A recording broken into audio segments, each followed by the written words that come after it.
Thank you. The second case that we'll hear this morning is Roger Poling versus the Board of Directors of the Dubuque Community Schools, number 250065.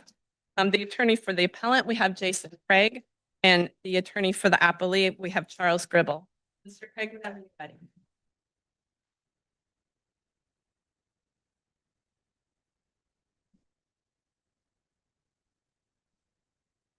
May it please the court. Counsel.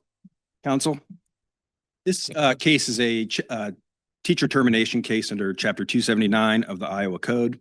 The school board, after a full evidentiary hearing, terminated the teaching contract of Roger Poling for just cause after concluding that his conduct undermined his effectiveness as a role model and his ability to work effectively with students and staff in the district. The district court reversed the board's decision, but under the governing standard of review, that reversal cannot stand. The standard of review in this case is not a de novo standard of review. The standard of review is correction of errors at law. Accordingly, the court does not sit as a super school board and determine whether it agrees with the decision to terminate his contract, whether it would have imposed a lesser discipline, and it doesn't substitute its judgment for that of the school board. Counsel, can we talk a little bit more about that standard of review? I mean, I agree we have cases saying in correction of errors at law. The statute's description of what we sounds a whole lot more like it says not by the court's decision, though. It's typically sort of described.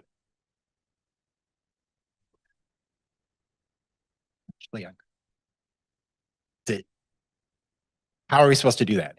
Doesn't it seem like the district court used substantial evidence review, but that would be correction of errors at law, but so the statute does say it's a preponderance of competent evidence in the records, which is, higher than a substantial evidence standard. But in the Justman case, the Supreme Court said it's very close to a substantial evidence case. So there is deference that the reviewing court gives to the board's judgment. The board is, the one acting as fact finder.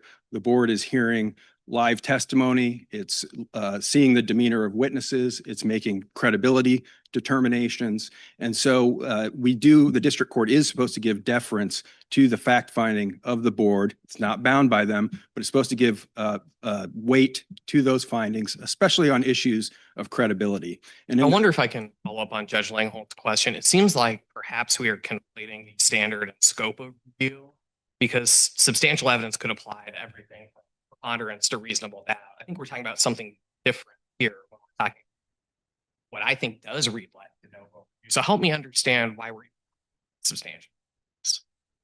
Well, the court has said it's not substantial evidence. The Supreme Court has made that clear. But what the reviewing court is not, I mean, the Supreme Court has also made it clear over and over in Ewell and other cases, is this is not de novo.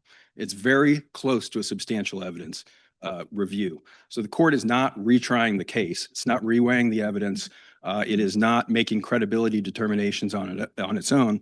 The question is, did the board apply the correct legal standard, which is a preponderance of the evidence? And was there competent evidence in the record to support that finding? And I think this goes a little bit to the standard of review, but the board had 4 reasons for the termination and decided just 1 and 4 applied.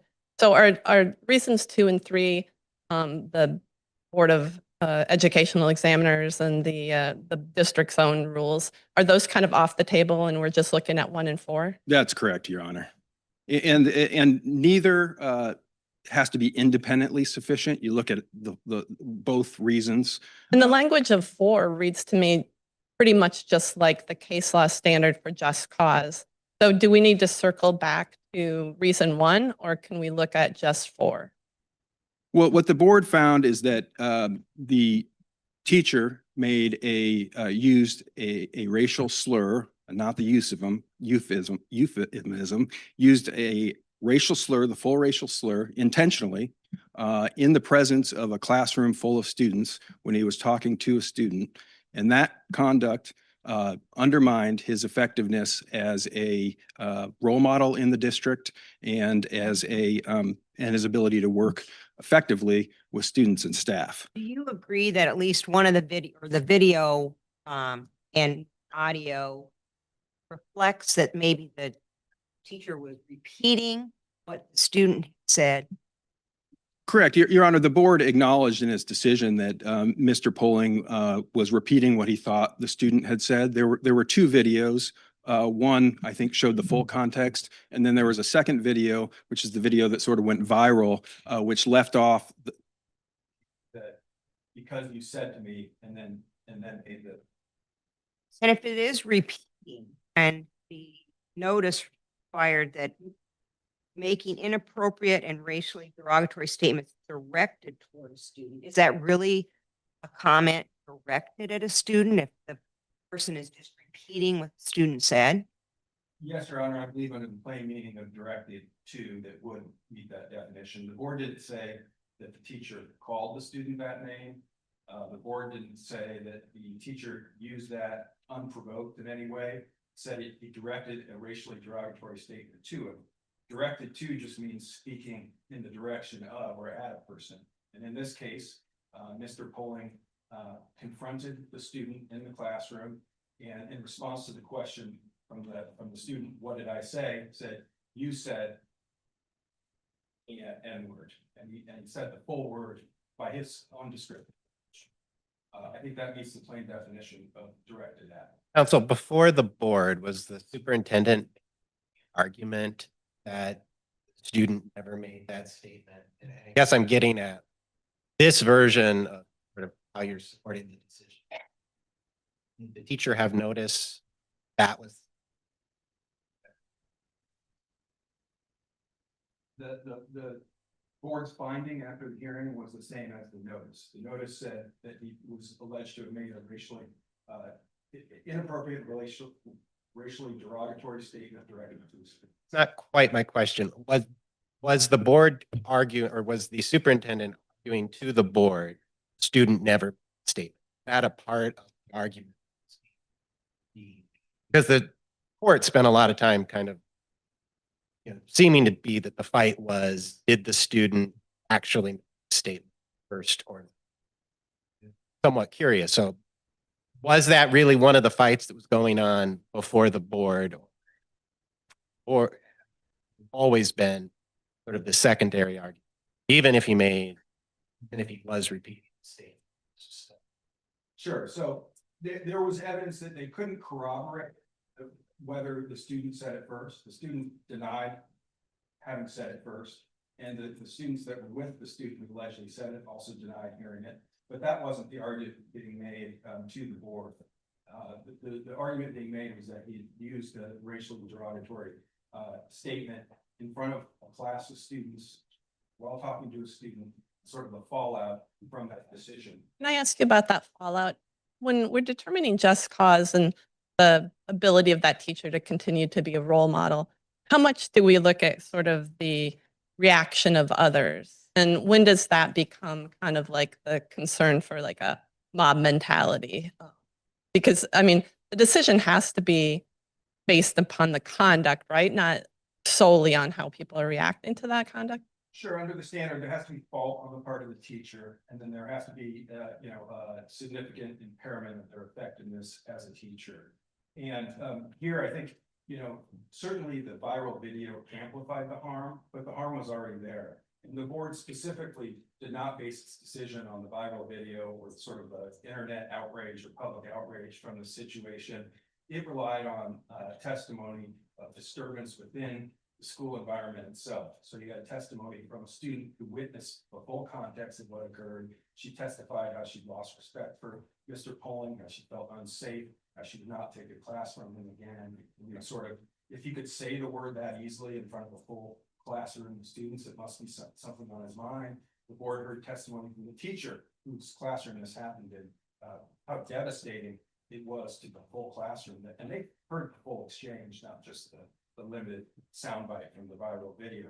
The board heard from administrators, school counselors about the impact within the school environment. So these are not like outside hecklers or the outside mob. These are participants in public education within the school environment itself, testifying to the impact this had within the school environment. And Do you concede that outside evidence, emails to the school board members of the public public, that kind of thing. It's not competent evidence to support a just cause termination.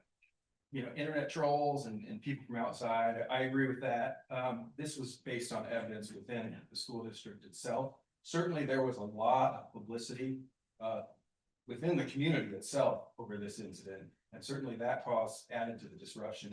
In the Yule case, the Supreme Court was clear, you know, the teacher doesn't have to be solely at fault for what occurred in order for there to be just cause. They do have to have fault, and there has to be a loss of effectiveness as a teacher. And that was found here based on competent evidence in the record. Thank you. Thank you, Counsel. Mr. Gribble?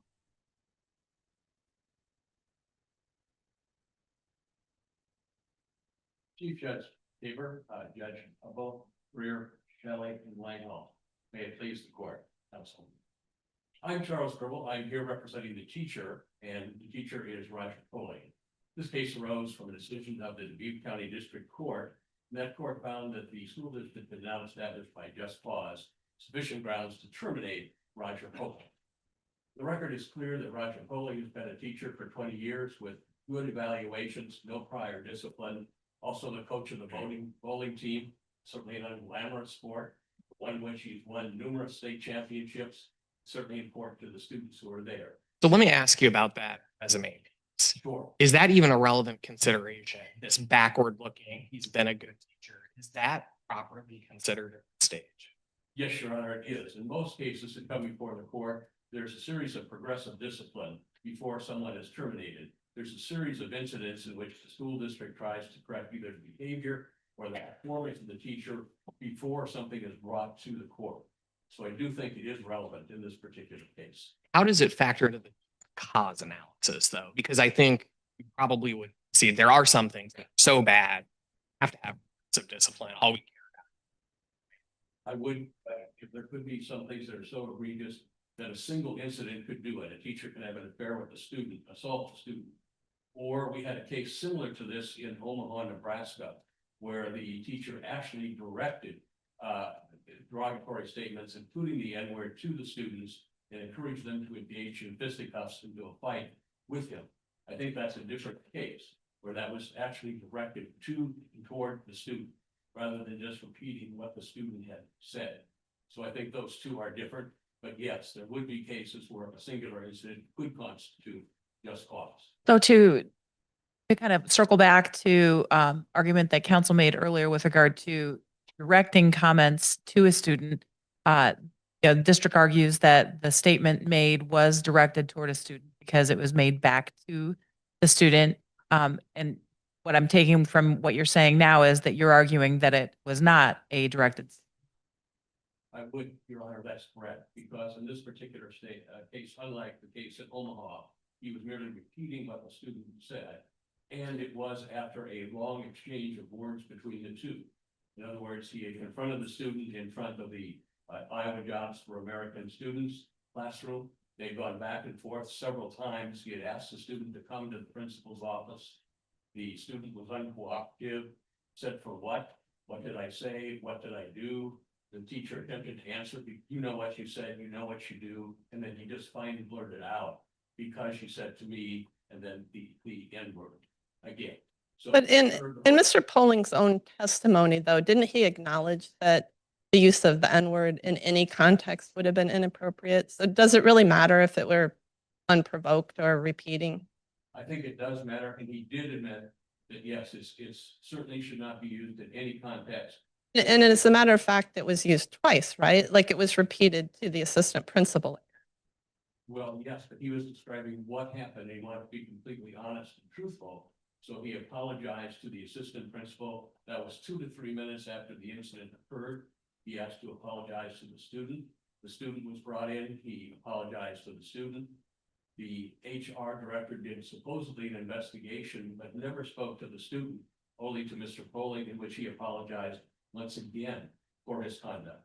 So we think we have a much different case here than we would have, for example, in Omaha, where there's no question that the comments were directed from the teacher to the student and that it was done with intent. Here, there's really no time to think, form an opinion. He reacted. He said a word which he immediately regretted and apologized for 3 times, including to the student. we think we have a much different case here than if he ever had that student. Racial animus, which there's not. Do you address the question about the ability to be a role model, the ability to be a colleague? Like in the testimony, it seemed like his colleagues were like didn't want to even really associate with him anymore. They were very concerned about the students feeling safe in Hempstead High School. What about the school reaction? I think there's a lot of school reaction, and the problem I think here is that a lot of the school reaction came from the first video, which the school board acknowledges in paragraph 11 of its decision. That's the one that went viral. That's the one that did not capture everything that was said and how it was said. Like the teacher had directed a racial epithet to the student themselves. So the comments of the administration, well, I think you can consider them.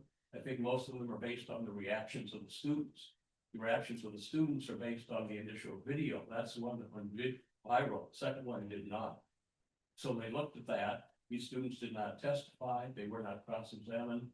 And they speculated as to what might happen in months after this incident occurred.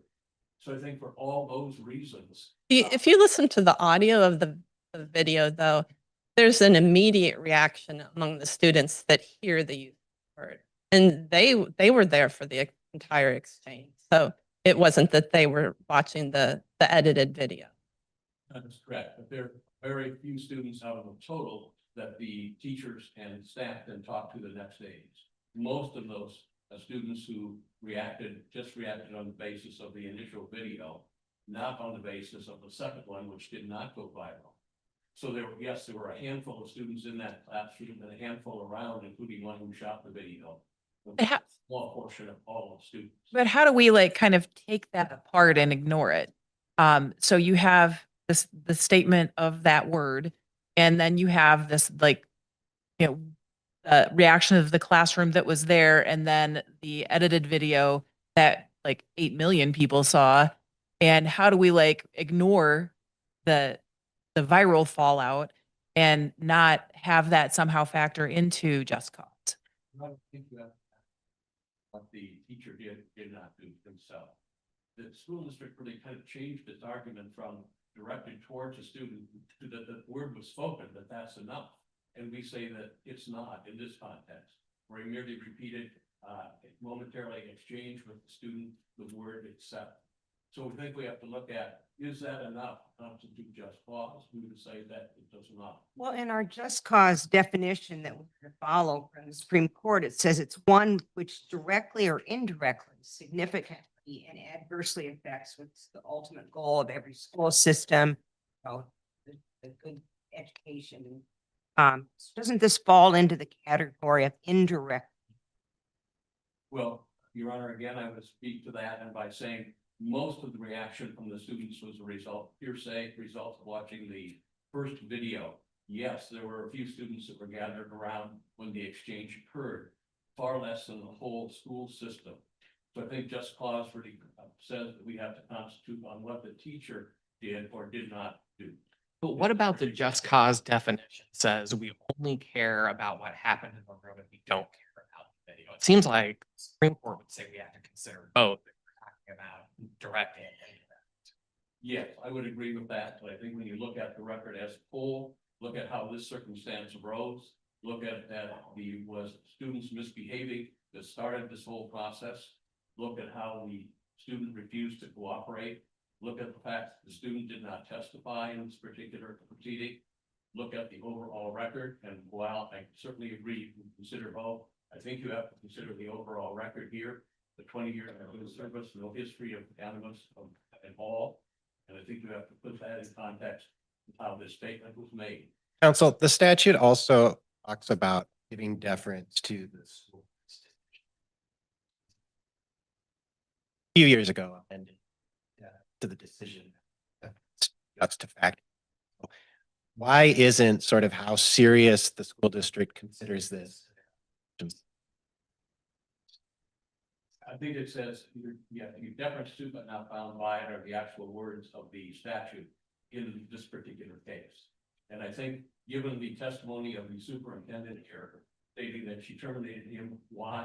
to answer that question because the word was spoken. They really didn't go back to because he directed the word towards the student just because it was spoken. We don't think in the context of how it was spoken, the lack of intent, the lack of time to form conscious thought, that constitutes sufficient grounds to terminate a teacher. So you think that's something that the court should be deciding, that school side? Well, I think you have to be concerned about what the school district is saying. And we think for the reasons that basically a lot of this was hearsay testimony that was offered on the reaction of students who did not testify. Can I ask you about that?